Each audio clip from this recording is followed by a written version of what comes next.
Hello বন্ধুরা, সবাই কেমন আছো? আশা করি ভালোই আছে। তো চলে আসলাম একটা নতুন ব্লগ নিয়ে, কারণ কালকে ছিল রথ। তো সবাই তো জানো কালকে রথ ছিল, সেই জন্য সবাই আমরা গেছিলাম আর কি মেলায়। আর একটু যেহেতু বিকেল বিকেল পৌঁছে গেছিলাম মেলায়, যেহেতু বৃষ্টির দিন, ওই জন্য কখন বৃষ্টি নামবে তার আগে রথটা টেনেই আসি। কিন্তু গিয়ে দেখলাম রথের কিছুই হয়নি, আর এত ভিড় ছিল কি বলবো বলো। মানে ভগবানের যা কৃপা, এতদিন এত বৃষ্টি হলো কিন্তু কালকে এত ভালো দিন ছিল যে কোনো বৃষ্টিই হয়নি। আর তার কারণে যে সবাই মেলায় যেতে পেরেছে আর কি মানে বড় ছোট বাচ্চা বুড়ো কেউ বাদ নেই। বাড়িতে হয়তো কারো বাড়িতেই হয়তো কেউ ছিলই না, এত লোক ভিড় মেলাতে। আর এখানে দড়ি টানা তো খুব মুশকিল, সেই জন্য একটু দূরেই দাঁড়িয়েছিলাম যে একটু ফাঁকা হলে টানবো। পরে অবশ্য টানতে পেরেছি, তখন একটু ভিড় কমেছিল। আর তাই এই জন্য মেলায় চলে গেলাম, মেলার ভেতরে।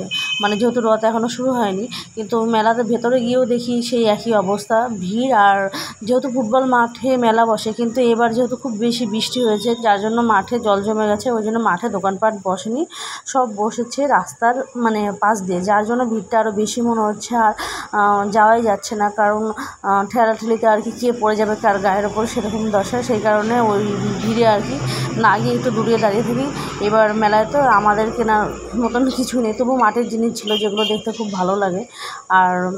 আর মেন হচ্ছে কিনতে গেছিলাম চিনিকলা, এই যেহেতু রথকে আর কি চিনিকলা দিতে হয়, সেই কারণে এবার রথটা যেহেতু একটু টানবো তার জন্য দাঁড়িয়েছিলাম। কিন্তু অনেকটা পরেই আর কি হাত দিতে পেরেছি, কারণ হচ্ছে প্রচণ্ড ভিড় ছিল। আর যাই হোক, তোমার হচ্ছে অনেক দোকানই বসেছিল। আর এই রথটা হচ্ছে আমাদের মায়াপুরের ইস্কনের রথ। তো পরে গিয়ে আর কি এটাই আমি টানতে পেরেছি, কারণ ওই বড় রথে খুব ভিড় ছিল, যার জন্য এটাও তো সব ঠাকুর তো একই, টানলেই হলো। যাই হোক, আর কালকে বৃষ্টি না হওয়ার জন্য এত গরম ছিল, আর এত লোকজন বেশি থাকলে যা গরম হয়। কিন্তু মেলা তো আর বারবার আসে না, সারা বছরে একবারই হয়, সেই কারণে ওই গরম উপেক্ষা করেও আর কি সবাই মেলাতে গেছিলাম। আর খুব আনন্দ হয়েছিল, আর লোকের এত আনন্দ দেখে খুবই ভালো লাগছিল।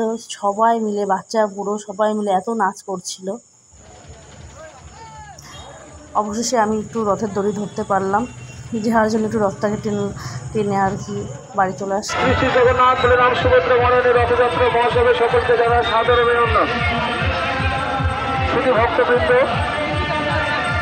আপনারা পরস্পর সহযোগিতার হাত বাড়িয়ে দিয়েছেন, খুব সুন্দর।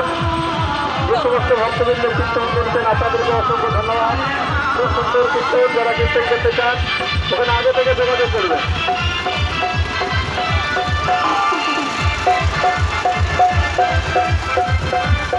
এখানে ঘুরবে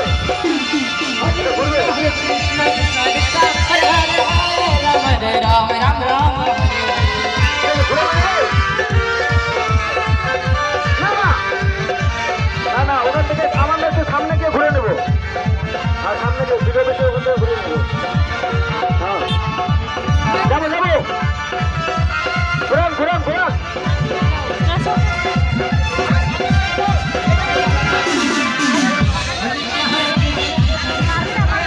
রাস্তাকে কাটিং করতে হবে।